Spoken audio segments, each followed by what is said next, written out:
Good afternoon, Victoria County. I would just like to remind you all that KView, Kix, and Magic 95 are on-air live streaming this as well. For any local information regarding COVID-19, please visit victoriatxoem.org or call our hotline at 361-580-5796. As of today, there are 3 new cases of COVID-19 in Victoria County, bringing our total case number up to 9. Our current order to control social gatherings due to a public health emergency will expire on April 3rd. With that in mind, we have been working on new orders for well over a week now. These orders are meant to be more definitive and possibly more stringent than the existing order. We have tried to be very diligent in our work on this order to make sure it is relevant to our community and enforceable with the least amount of ambiguity as possible.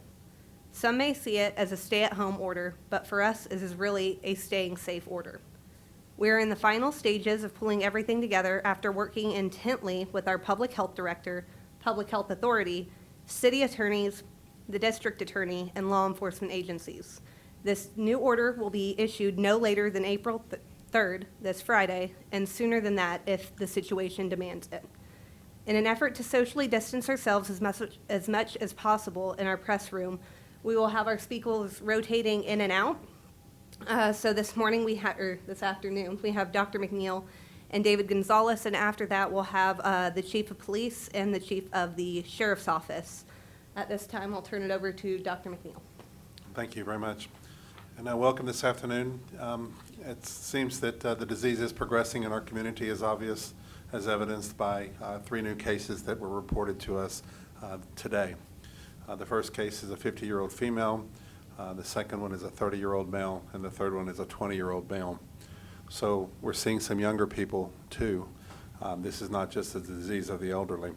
All 3 of these patients are under home isolation, and we are currently doing the contact tracing and investigations as we speak. David can address more of this in just a few minutes. I have just a couple little things I want to go over, and these are our talking points are generated from the questions that we get from the public so that we can keep everybody well informed in our continuing effort to be transparent. One of the questions was how many of our patients are actually hospitalized, and we have 3 of these patients that are hospitalized, 2 at one hospital, 1 at another. There was a question on how they were doing. I can't tell you exactly as to their direct patient information, but they are all stable at this time. Hopefully, we're always hopeful that they will recover and do well, and we're keeping them in our prayers, in addition to taking really good care of them. So another question was, how are we ensuring that they are staying in isolation? Well, the hospitals have very strict policies and protocols. Everybody that goes in those rooms is completely gowned and has a mask and gloves on. These people are trained in how to take their equipment, their personal protective equipment, off afterwards, and it's put in a safe place. Everything is done with strict protocols, and we're very careful because the last thing we want is in-hospital transmission. So that would be one of the things that I really wouldn't worry about. The other question people were asking is, are we putting control measures out? Now, control measures are a specific legal term that go to things issued either by law enforcement or issued by an order from the judge or the mayor, or they could be orders issued by the health department from the local health authority. I can tell you that we have not issued any control orders at this time because people have been pretty compliant as far as doing what they're supposed to. Rest assured that our goal is public safety, and our goal is keeping everyone healthy. And if the situation presents itself to where someone is non-compliant, in other words, if we were to tell somebody that they need to stay home and they don't, then a control measure can be ordered, and it does have legal ramifications, and we can make sure that this person is isolated or kept away from everyone else. Like I said, we have not had to do that, and it's something we could do, but I hope it's something we never have to do. So the other question that somebody asked is if the virus is in the air and can you breathe it in? And that's something, I mean, I can see how people would worry about that, and because this is transmitted primarily through what we call droplet transmission. In other words, people cough, and by definition it is in the air, but it doesn't stay in the air, okay? And it usually doesn't travel further than 6 feet. So that's why we socially distance. That's why we physically distance ourselves 6 feet from others, so that we can reduce our risk of breathing in when someone coughs or sneezes. So the idea of it staying in the air and just waiting for you to come over there and get it is not really bore out in the science, okay? So another question was, and I can understand this one too, decipher how COVID-19 is very contagious, yet we tell you that the risk of spread is low. That does seem kind of counterintuitive, and I'll address that. This is a very contagious entity in the right circumstances. And the right circumstances means that you're close to a person that is sick and showing symptoms. Specifically, they're either coughing or sneezing, and you're directly exposed to that. So when you're not around these patients, then you're safe. And if you just have casual contact, then the data that we have shows that you're pretty safe. I can tell you that in my office, we look at patients that may come in, and we're very careful about everybody that has a cough. But that doesn't necessarily mean that the lady at the front that signs them in needs to be in a gown and a mask, because she doesn't. Now, if the patient comes in and coughs on them, I would hope that wouldn't happen, because we put masks on those patients. So we protect it both ways. We put masks on the patient, and we put masks on people that need it. So it can be very contagious under the right circumstances. But if we socially distance and we avoid crowds, and that's what we're talking about, you don't get sick if you don't go to places where the disease is.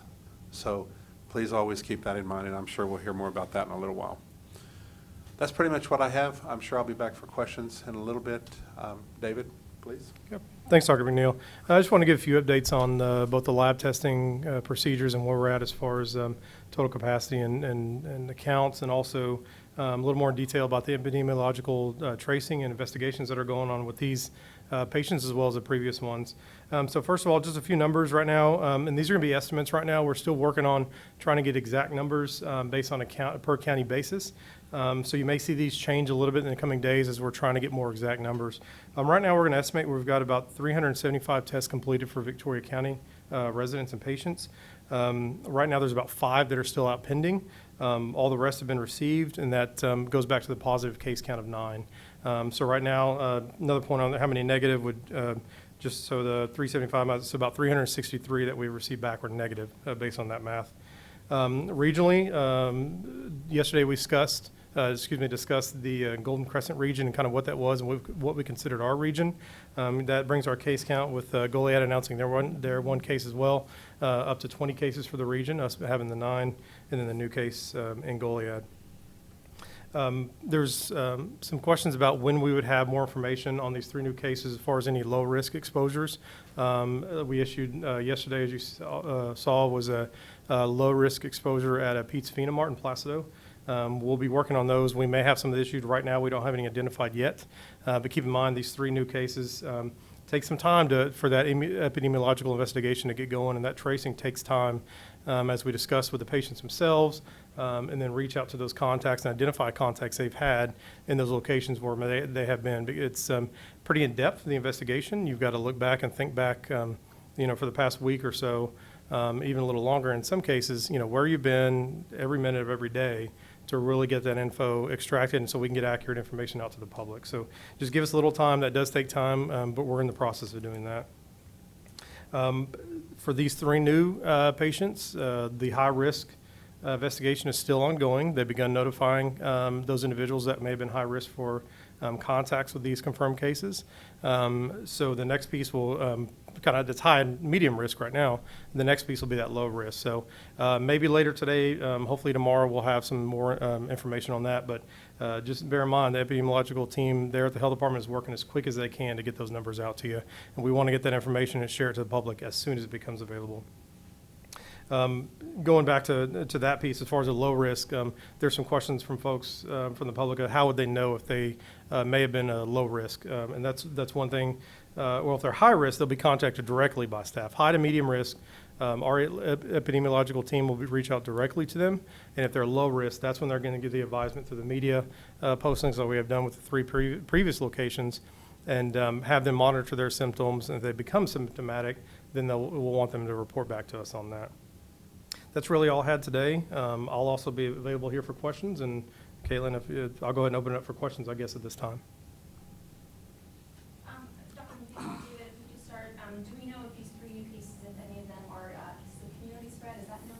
Not yet. We're still working on that piece. That's still part of the early investigations on those. Yeah. But we'll release that as soon as we get that information. Okay, and then I assume this probably isn't known as well, but do we know if any of these patients have connections to each other or to previously identified patients yet? Still not. We haven't had any indication they have been, but that's still ongoing. That could change. Okay, and could you define what a high to medium risk exposure might be, a family member, a coworker, I mean, who would fall into that category?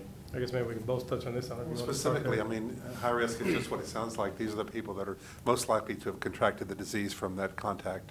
So we look very closely at people. Remember we talked about the time frame that you had to have what we call a significant exposure, and we define significant as 10 minutes. So if you're around a person for 10 or 15 minutes, or if that person was sick when you were around them, we look specifically at healthcare workers that are doing any procedures on them. Those are certainly high risk.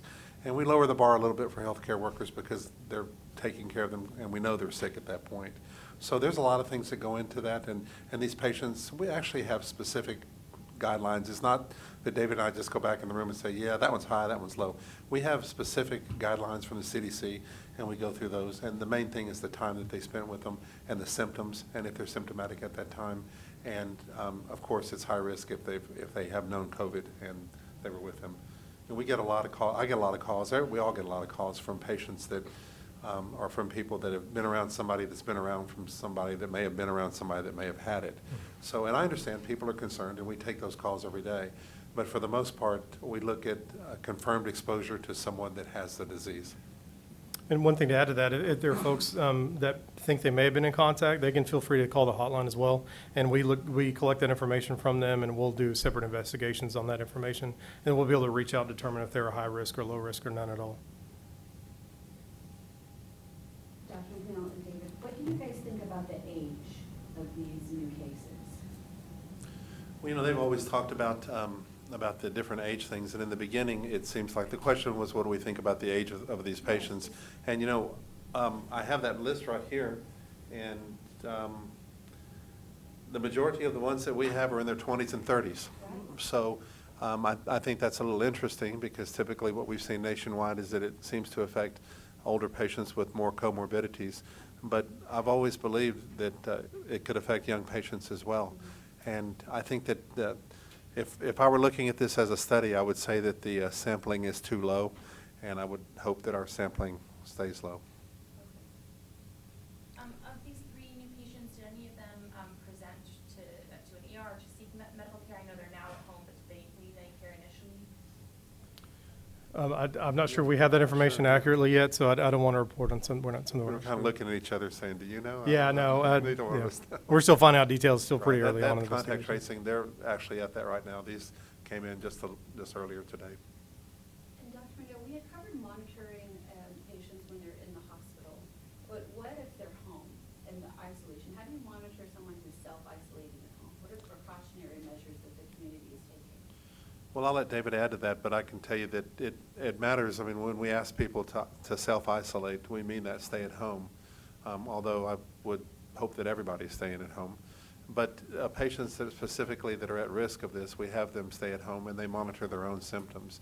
Now, if they are more suspicious, then we actually have people to go out and measure their temperature, and we have them report their temperatures to us. Do you want to add anything to that, David? Yeah, so just to repeat the question, was asked about how we monitor those and kind of keep an eye on those patients isolated at home.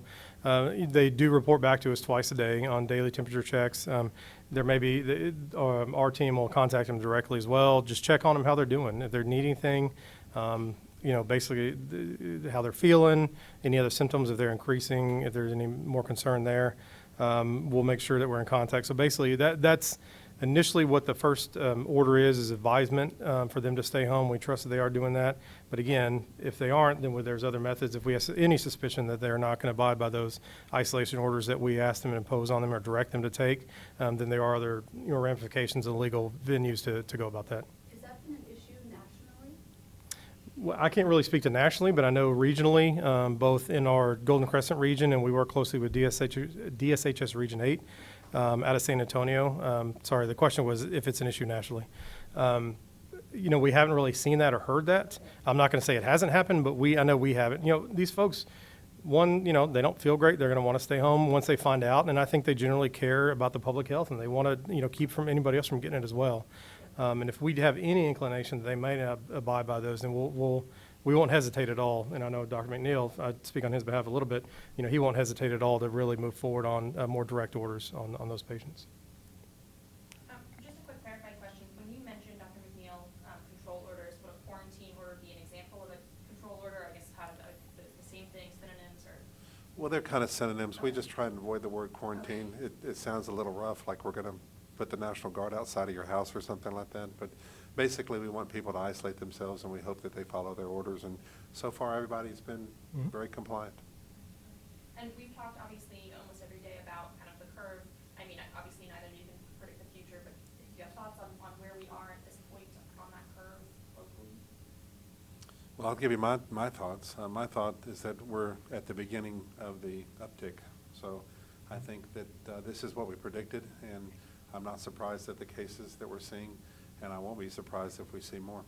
I think that our curve is increasing, but I think that nationwide the curve is increasing in most places as well, and that's worrisome. And I'll just add some of that. We did expect some of this, obviously, with the natural spread of it, but also some of it's due to increased testing. We're having more available testing here locally, statewide, and nationally, so you're going to see an increase just due to that factor. But again, we have to assume some of that is based on, higher prevalence in the community as well. So then we look at that every case we get every day. We have this discussion multiple times a day that the judge and mayor alluded to yesterday, to really factor in every decision we make and, make sure that we're on top of this. We want to keep the public safe and without Absolutely. being too restrictive, and that's the balance. But I can promise you that the balance leans more toward public safety than it does public preference. Let's put it that way. Dr. McNeil, on that note, do you have a number in mind where maybe you would have to be a little bit more strict on the guidelines? Well, the question is there a number in mind where that, and I've addressed this, but the most important thing is that while there are numbers that are measurable, we can't say, and we talk about this all the time, it's going to depend on what those numbers represent.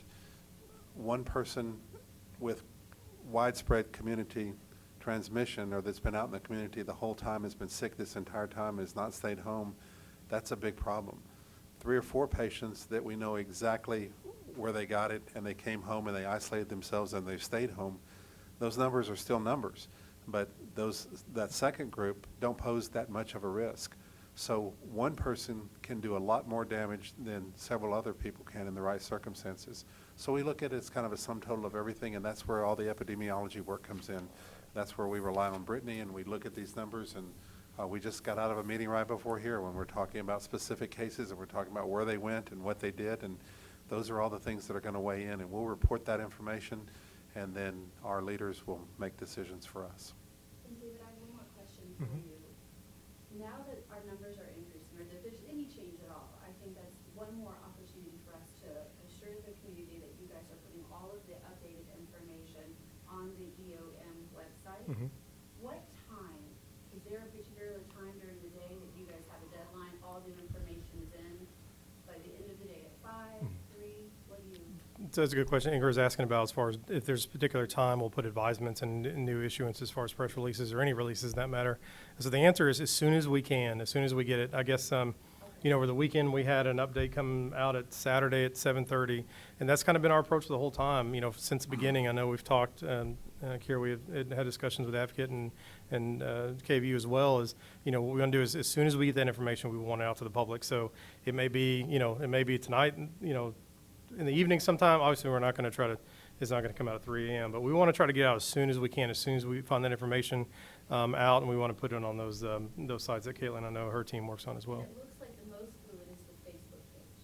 Is that correct? Excuse me. While we're in the EOC as much as possible, Facebook is the quickest for us to update first. And so when we release it, we put a release out and we try to time it at the same time to put it out everywhere. And then, but sometimes with the website, it does have just a little delay in the fact that we need to get in there and update it. But Facebook, if you see a post on the Victoria County Health Department's Facebook page regarding new COVID cases or information, that's information that's been vetted by the health department, the public health authority, and they're confident in putting that information out. Very much for clarifying. Yeah, absolutely. And I will tell you this, that I've seen David before, that we may get the information at 8:30, 9 o'clock in the morning. By 10 or 10:30, we reviewed the information, and it's out there. So we are getting it out quickly.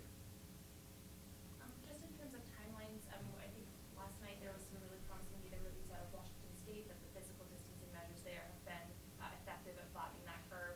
I guess when can we expect the steps we've taken here, or the steps we will take to kind of reduce the transmission? The information that I've seen, and I've watched a bunch of different opinions, and I try not to watch just people that get up there. I try to listen to the people that work for the CDC or the National Institutes of Health. And pretty much what I've been told is that the actions that we take today we'll see results in 5 to 7 days.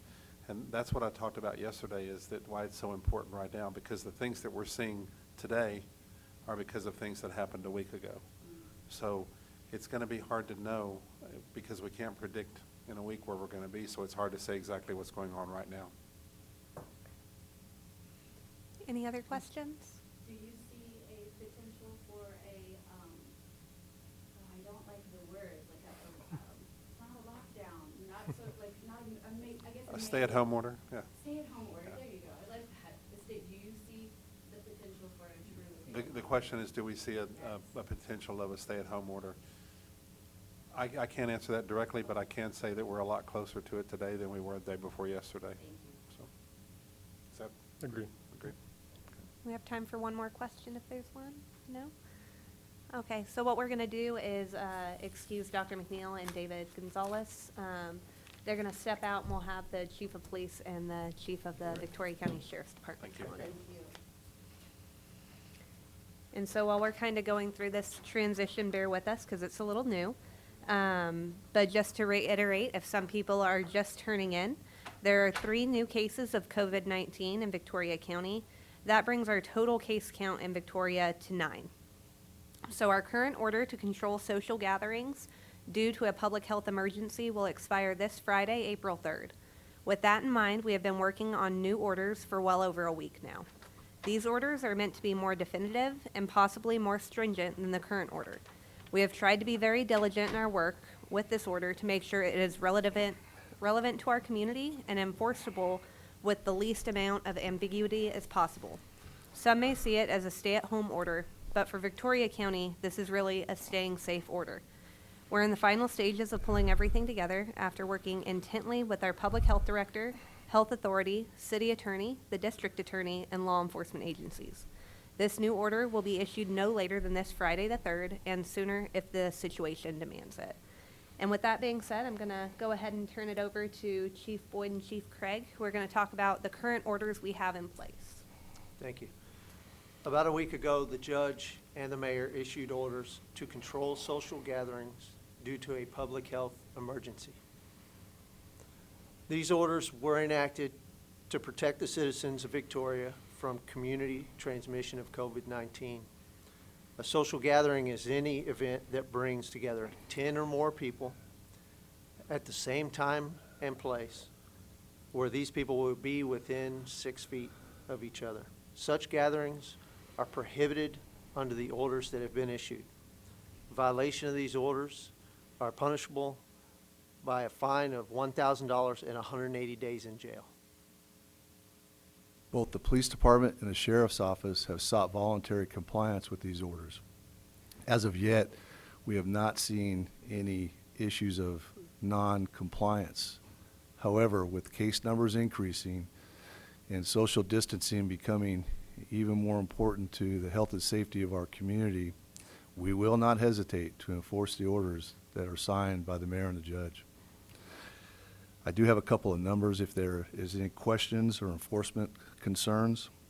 If they're inside the city limits, that number is 361-573-3221. Once again, 361-573-3221. And outside the city limits is 361-574-8040. And I'll repeat that one again. 361-574-8040. Thank you. If there's any questions at this time for Chief Boyd or Chief Craig, we'll open the floor. And could you first just clarify, in terms of an order that might come later, the final call for the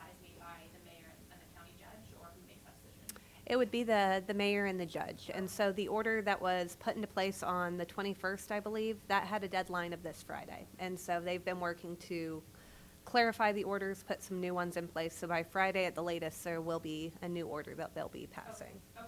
And is there any reason or benefit to waiting if we know it's coming? Is it touching the details of the order, or is there a reason, not to do it today or tomorrow? Yeah, so the question was, is there any benefit in waiting? And I think a lot of what our community's seen from a national level, a state level, down to the local level, is a hard way to interpret laws that are being put in place. And our judge and our mayor want to make sure that the orders that they pass here are not only enforceable for our law enforcement, but for our citizens, they're easy to abide by and they're understandable. So the last thing we want to do at a local level is put something into place that's even vaguer than what you're seeing elsewhere. So what they're putting into place here, they're going to make sure it's what's best for the community. That's truly what they are keeping in mind. Do you guys have anything that you'd like to add to the, to the community, for the community? Well, I think one of the things that I would say is that we have seen a lot of, voluntary compliance, and that's obviously very much appreciated and noted. But I do believe that, right now we need to understand that this is serious and we're all in this together. And we need to, from a policing standpoint, law enforcement standpoint, we're obviously looking for people to voluntarily comply with these orders, but I will tell you that, it'd be unfortunate if we got to a situation where we had to step up enforcement actions, but we're prepared to do that if necessary. But I also wanted to caveat that with saying that we are seeing an awful lot of voluntary compliance within our community. And I have to agree, from the sheriff's office side, it's the same. We're seeing voluntary compliance. We hope that that continues. We hope that we don't have issues and we don't have to enforce these orders, but they're in place in an effort to try to help keep people safe and healthy and reduce the risk and the number of infections within the community. Chief Boyd and Chief Craig, you mentioned that there's been voluntary compliance. Have you had to give verbal warnings or just talk to folks and explain that maybe what they're doing isn't in compliance? Is that an issue at all? We've had some situations where we've had to make verbal advisals, education of what the orders say and advising them, but no strict enforcement activity yet. And in those cases, were folks not aware of the orders or didn't understand them, or is there a common denominator for what the confusion was? In a couple of the cases, it was a lack of understanding of what the orders said, and perhaps the others were just seeing if they were going to be reported. But you said once you gave them a verbal warning, there was no issues from there on out. No issues from there on out. And this is specifically the social distancing order? Yes, Yes. that's correct. And we've seen, from our side, we've seen the same. Predominantly, our calls have been people asking questions about what the order means and how it's interpreted. And so we have people calling in and asking about that, and we've spent some time to educate those individuals, trying to ensure that they can follow the order and make sure that they understand it properly. I assume one question that you guys have gotten a lot, that we've gotten a lot as well, is people not understanding if they can go to their work, if there's going to be more than 10 people in an office. Could you clarify that, if that's regulated at all by? So the current orders do not kind of go that far, right? But so what we're encouraging is that if you have the ability to flex manpower within your office to keep it under 10, you want to do that. You want to wash your frequently touched surfaces. You want to encourage your employees to wash their hands frequently. And obviously, if you're non-essential to your business and if you can afford to stay home right now, the best thing for you to do is to stay home. But really, when we're talking about social distancing, it's mostly social activities, a party at somebody's house, going to a kind of community event. Those would all kind of fall into that category. I'm primarily talking about most of the social gatherings or events that are occurring in public. Yeah. And then, of course, the current orders do apply to restaurants Yes. and bars, so. If we do find that we have enough cases that we have to become stricter in the guidelines, what do you guys see in the future for that? Well, first, understand that you're asking, what do we see in the future if we need further guidelines? Understand, we're set up in a system of checks and balances. As law enforcement officers, we don't make those determinations. Those determinations are made by the mayor and the judge. So in order to keep those checks and balances in place as the founding fathers set them up, those decisions are not made at the law enforcement level. We're here to enforce the laws under the executive branch. It's the other portions of government that determine what orders need to be placed. So we'll play our part and they do their part. So.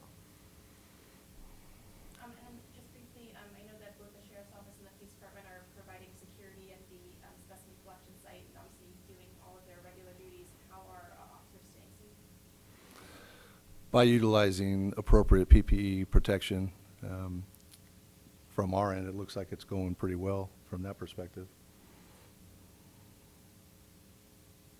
Yeah, what we're doing is, you're asking about how we stay safe at those collection sites. We follow the guidelines that are given to us by the Department of Health. And they're very thorough in their instructions to us, because just as we don't want to see any of our citizens become infected, they don't want to see any of our first responders become infected.